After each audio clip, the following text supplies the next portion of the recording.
और सबको समेटकर अपने में लय करने वाले भी प्रभु ही हैं। बस खत्म, यहां से संसार खत्म हो जाता है। ये जो श्लोक है, संसार खत्म है ही नहीं।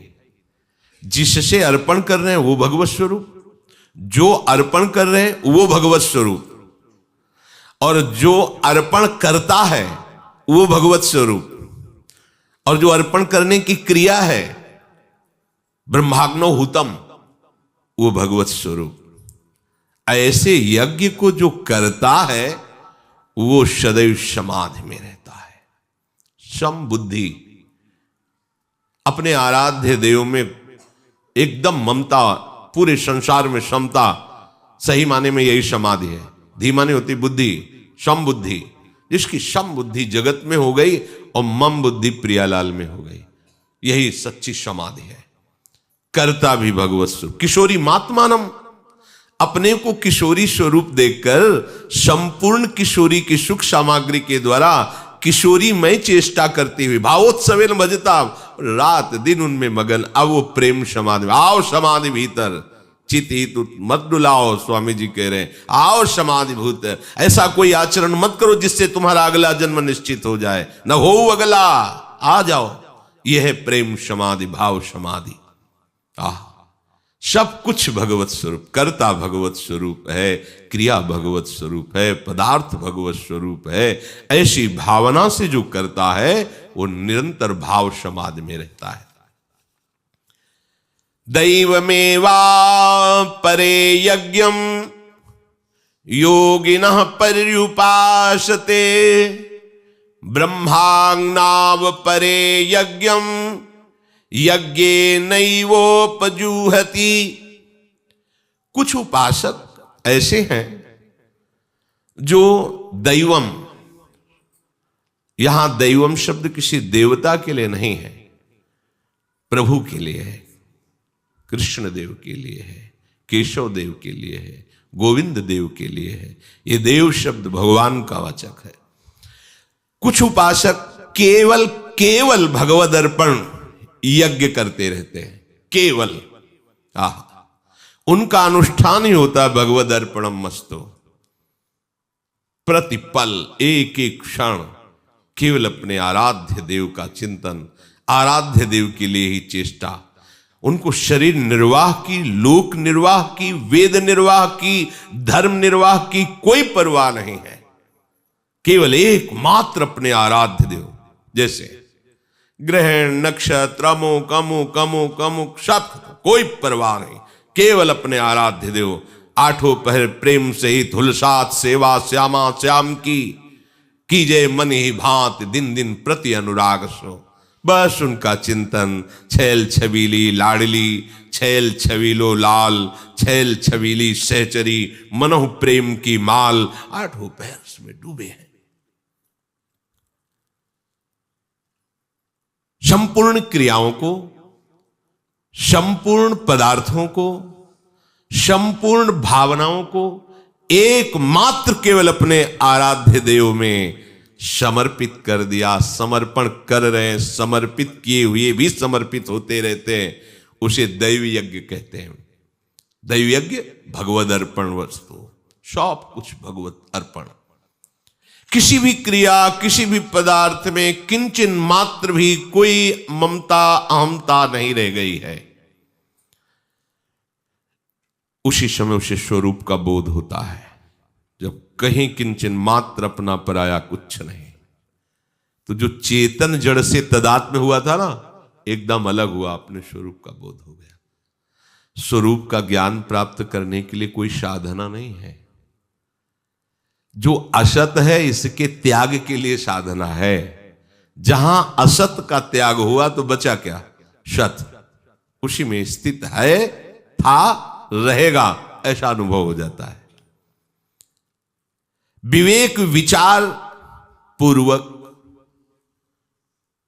वो जड़ से सर्वथा के लिए विमुख होकर एकमात्र अपने आराध्य देव में तन्मय हो जाता है, लीन हो जाता है। यही दैवम सबसे बड़ी यज्ञ है, भगवद अर्पण।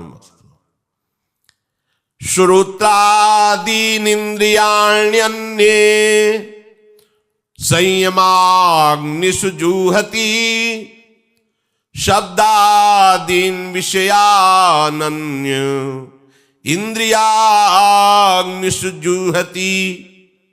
कुछ उपासक श्रुत आदि समस्त इंद्रियों को संयम रूपी अग्नि में हवन करते हैं और कुछ दूसरे उपासक शब्दादि विषयों का इंद्रिय रूप अग्नियों में हवन करते हैं।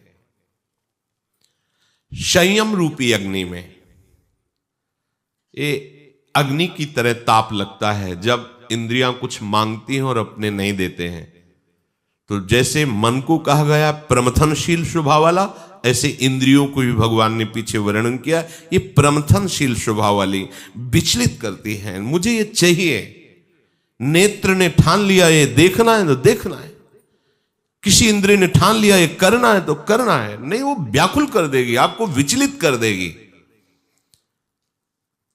एकांत समय में जब ये इंद्रियां उपासक को व्यथित करती, व्याकुल करती है, तो उपासक इन इंद्रियों को बिल्कुल भी अब उनके विषयों में प्रवृत्त होने नहीं देता। तो उसके हृदय में जो ताप पैदा होता है, उसको जो सहता है, बहुत बड़ी यज्ञ हो रही, वो अपनी इंद्रियों का हवन कर रहा है। जो इंद्रियों का संयम है ना, ये ताप है, हवन हो रहा है, बड़ी भारी तपस्या हो रही।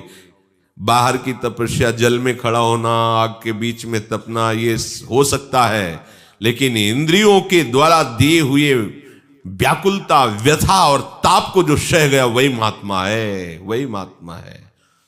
बाहर की अग्नि, बाहर की मार तो सही जा सकती है, मन और इंद्रियों की मार ऐसी बड़े बड़ों को व्याकुल करके विषय में गिरा देती है।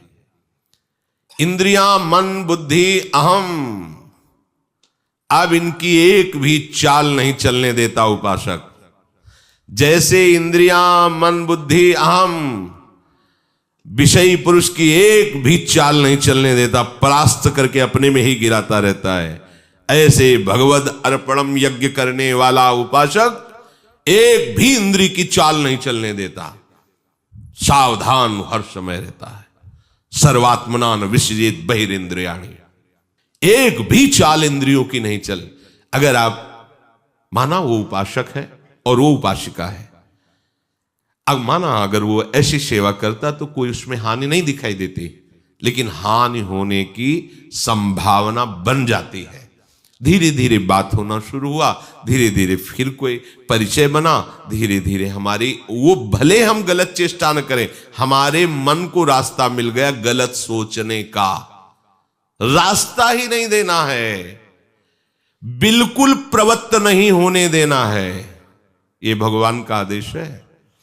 इंद्रियों को ऐसे संयम एक भी नहीं चलने देना है इनकी, और हम इसी की चलने की मांग करते हैं।